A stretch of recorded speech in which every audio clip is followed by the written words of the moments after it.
loo xamante ni le président de la république tàmbali na ko tournée la boo xamante ni sax mun naa ne wëyal ndax demoon na fi sax Saint-Louis bi yoon mu nekk ca Casamance alors mu nekk loo xamante ni ay taxawaay la yu mu ci am ndax gis nañu ay promesses yu bëri mi ngi kiy def ci zone sud boobu noonu nga xamante ni bokk na ci région yi mën a indi en tout cas bu ñuy wax ci wàllum koom yokkute waaye itam yu bëri yoo xamante ni mi ngi ko fay jëm di ko fa daloo mu di ay inauguration tey passage yi nga xamante ni moom mi ngi koy def le président lan la mën a prouver économiquement tey ndax booy seet mënuñu ko wax économique la naam cette tournée mais au-delà de ça lu nañ ci mën a xaar. Alors c'est une tournée économique comme on n'en voit pas souvent. Généralement avec les régimes précédents Wade wala Macky Sall une tournée économique da nga doon xam ne lii c'est pas une tournée économique c'est une tournée politique. Tournée économique boo xamante ne da nga daan dem kenn ku nekk ñëpp bàyyi seen ay bureau ministres yi dem DG yi dem kenn ku nekk jël sa pancarte taxaw di teeru président de la République ñun loolu lañ doon gis. Et cette tournée économique là après 20 mois d'exercice du pouvoir du président Bassirou Diomaye Diakhar Faye, mais il y a rien de politique dans cette tournée là. C'est une tournée purement économique qui permet au président mu dem xoolal boppam gisal boppam qu'est-ce qui est en train d'être fait sur le terrain. Des fois da ngay jox ay instructions yoo xamante ni da nga naan nit ñi dañ ko def alors que soo demee sur le terrain doo ko fekk. Donc ces tournées économiques là permet au président de la République su demee xool exactement qu'est-ce qui se passe sur le terrain, qu'est-ce qui a été fait, qu'est-ce qui n'a pas été fait, ce qui a été fait, pourquoi ça n'a pas été fait. Comme ça bu delloo ça va lui permettre d'apporter les correctifs nécessaires. Par exemple yaa ngi wax sànq Ziguinchor Casamance la région de Ziguinchor boo demee ñu ngi doon wax le plan Diomaye pour la Casamance boo xamante ni je pense ils ont décaissé 56 milliards pour ça. Il y a des projets structurants qui ont été engagés là-bas mais c'est l'occasion pour le président de la République d'aller voir fan la projet yooyu toll. Pour moi depuis en tout cas Senghor ñu ngi door a gisaat vraiment une tournée économique comme le président Diomaye est en train de le faire. Est-ce que jàpp nga ni le président ni ñu ko war a accueillir def nañ ko puisque le premier ministre tamit sàkk woon na tey ñu dalal ko. En tant que tey koo xamante ni gan gu mag la en tout cas. Mais ñu ngi koy dalal ñu ngi koy dalal je pense maintenant nit ñi li ñuy bëgg a indi problème rek ils veulent toujours essayer de créer cette dualité là qui n'existe pas pour moi en tout cas personnellement entre le président de la République et le premier ministre. Man ce que je pense c'est que Sénégal depuis je pense 2023 2024 2025 li ñuy dund nii lépp lu bees la si ñun. Pour la première fois au Sénégal ñu wax waxu tandem mooy président ak premier ministre boo xamante ni jàpp na ne dina jafe lool kenn ki dem bàyyi moroomam néew ñi nag mënta am. ba tey jii nii. ba tey dina jafe lool kenn ki dem bàyyi moroomam pour gis nga li ma doon wax gis nga lii xew Sénégal depuis 3 ans bu doon xew ci yenn dëkk yi borom xam-xam yi.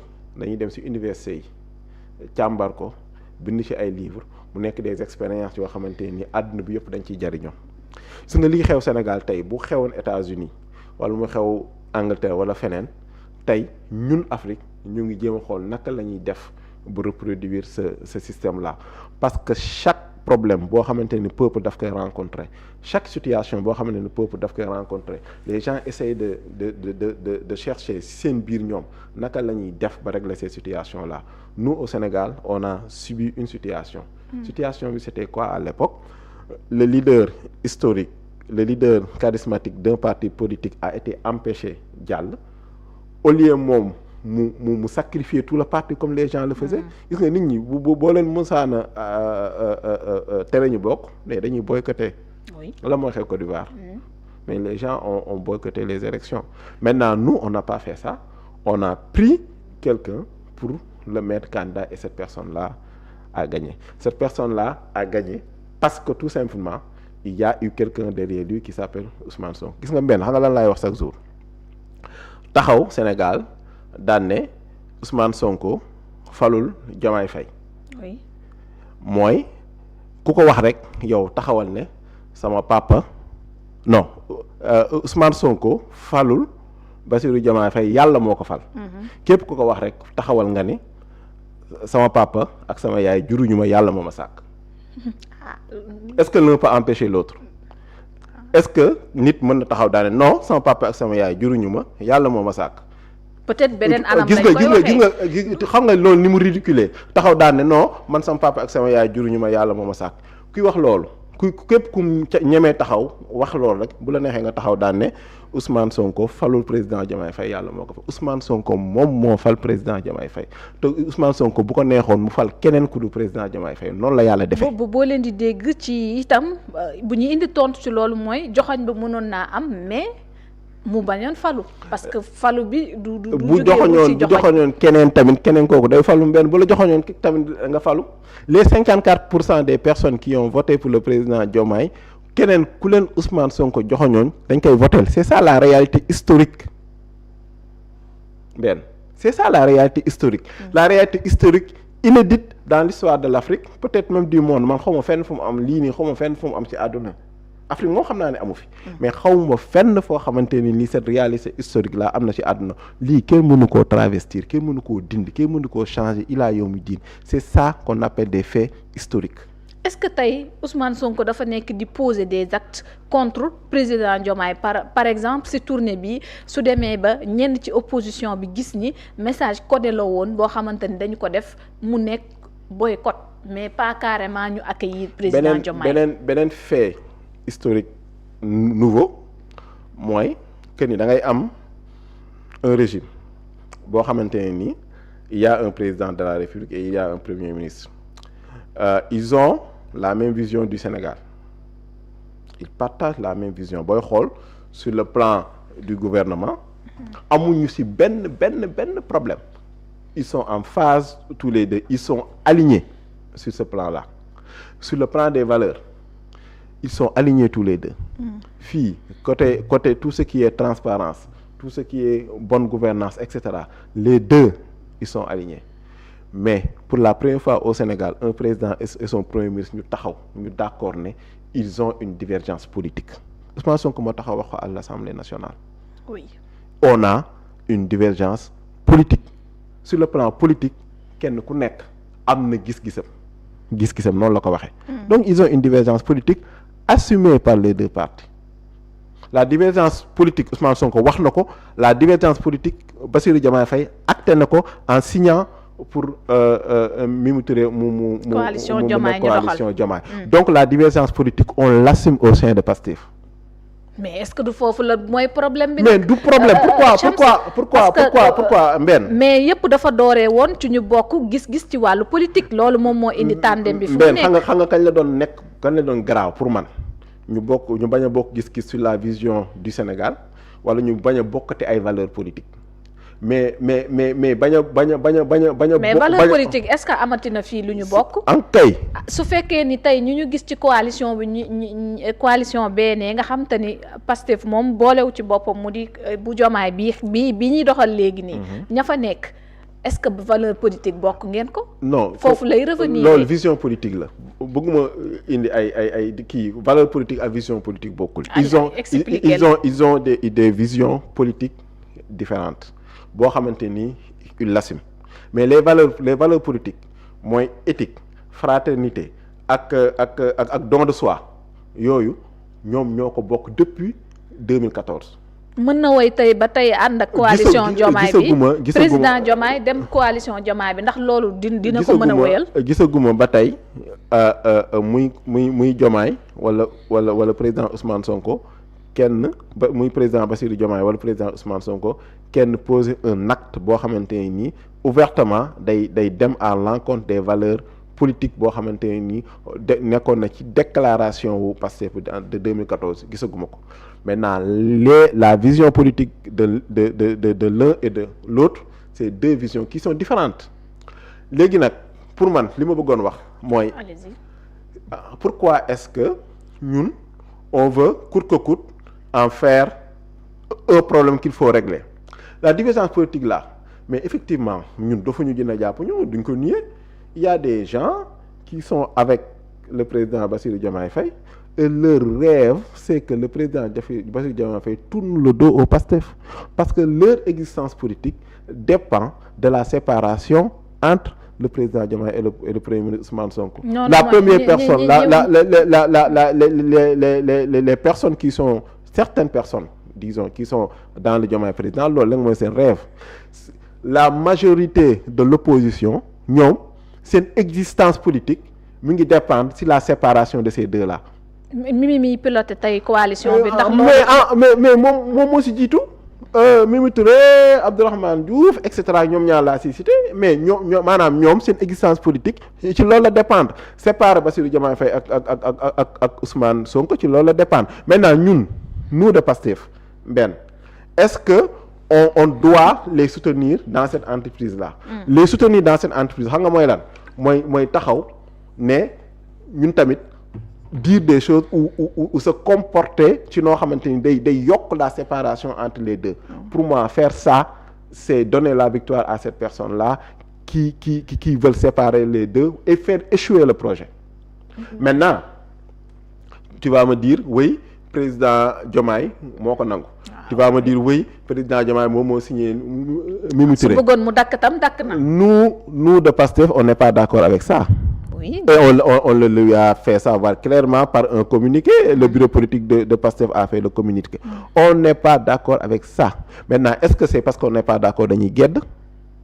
Ou est-ce que on n'est pas d'accord, on arrête de soutenir l'action du gouvernement? Le premier ministre du Sénégal s'appelle Ousmane Sonko. L'action du gouvernement est menée par un premier ministre qui s'appelle Ousmane Sonko. Le PASTEF continue de soutenir l'action du gouvernement, mais le PASTEF n'est pas d'accord par l'option politique du président Bassirou Diomaye Diakhar Faye. Je ne sais pas si je me fais comprendre. Si. Donc, mais ce que je refuse moi personnellement, c'est qu'on donne la victoire à cette personne qui veulent séparer les deux. Moi, je ne travaillerai pas pour ça. Maintenant, bis bu ñu demee ba la rupture leer nañ, nous de Pastef nous sommes avec Ousmane Sonko à 100%. Nous de Pastef on a un seul leader, c'est le président Ousmane Sonko. Nous de Pastef. bu ngeen di dégg ne le président dafa war a jël ses responsabilités séparer wu wala démettre de ses fonctions. Parce que il y a des gens dont le rêve c'est ça. Parce que en réalité dama lay wax ni ñoom tant que ñaar ñii ñu ngi ànd ñoom mënuñu exister politiquement. Xoolal wax yu ñàkk fay di Thierno Alassane Sall di wax ci boobu ba léegi. Xoolal Mimi Touré ni muy agrippé woo ci ginnaaw Diomaye.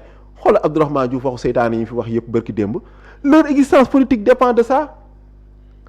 Leur existence à part ça yow kan nga fi dégg sur le plan politique kan mooy opposition Pastef kan la. Kii ana Barthélémy Dias. Ana Bougane Gueye Dany. Où sont ces gens-là? Opposition, parce qu'en réalité il n'y en a pas. Maintenant la seule chose que ces gens-là peuvent faire c'est créer une dualité, une séparation entre les deux pour exister politiquement. Est-ce que nous de Pastef on doit accepter ça? Moi je dis non. La divergence politique elle est là, elle est actée et elle est assumée. kon tey elle est assumée. tey ñi œuvre ci loolu kon da nga jàpp ni ñoom ñi ngi yombal opposition bi wala ñi nekk ci biir coalition bi man de loolu parce que am na ay acharnement en un moment ci kaw président man loolu laa de la jàpp République. man loolu laa jàpp et je l'assume hein. Après il y a des gens qui ne seront pas forcément d'accord avec moi mais moi j'assume que képp koo xamante ne nii tey en l'état des choses mais boo gisee président Ousmane Sonko ak président Diomaye bi mu demee Ziguinchor demul seet yaayu Ousmane Sonko. waaw demoon na de. boo leen gisee ñoom ñaar ñu toog est-ce que ñu ngi wax wala waxuñu est-ce que ñu ngi liggéey wala liggéeyuñu président Ousmane Sonko taxaw ne ñu ngi añandoo ñu ngi reerandoo ñu ngi nangam mais on a une divergence politique assumée. Est-ce pourquoi on ne resterait pas sur cette divergence politique assumée? Xam nga lan mooy assumer divergence politique bi montrer au président Bassirou Diomaye Faye qu'il n'y a pas d'issue possible pour lui hors du Pastef. xam nga loolu nan lañ koy def mooy li def li Ousmane Sonko wax. lan lay doon. am 1 million de personnes ñoo xamante ne nii waa Pastef lañ créer 10 000 cellules à travers le pays montrer au monde entier que Pastef mooy la seule je ne dis pas la première force politique, la seule force politique du Sénégal. C'est ça qu'on doit faire, c'est ça la réponse politique.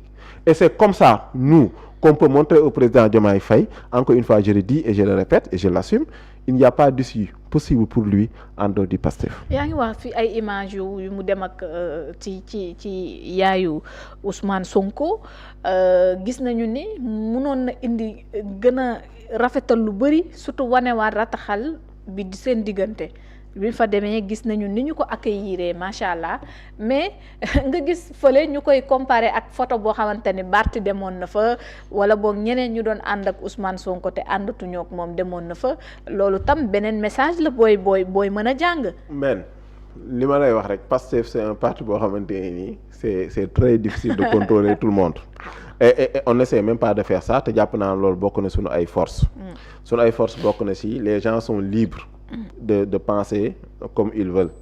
Les gens sont libres de commenter comme ils veulent. Les gens sont libres d'avoir les positions qu'ils veulent. Donc ñooñu fekkente ne dañoo jël ay comparaisons du ko def moi je leur laisse la liberté de faire ça mais moi ce que je dis et que je répète on ne doit pas alimenter pour moi nous de Pastef on ne doit pas alimenter ces ruptures et pour moi le faire c'est donner raison à ces gens-là dont en tout cas le survie politique dépend de la séparation entre Sonko et Diomaye. Nous de Pastef on ne doit pas faire ça. Confiance bi ndax jàpp nga malgré tout li dem ci diggante le président Diomaye ak patriotes yi dama koy wax ci cadre général loolu est-ce que li dem dina am lu ko mën a delloo ci waat. mais yow patriotes yi neex nañoo jubal de gis nga patriotes yi il suffisait que le président Diomaye fasse une déclaration pour jubawaat ak patriotes yi gis nga en politique il y a le président Diomaye a posé un acte politique qui a fâché disons certains patriotes ou la majorité des patriotes en prenant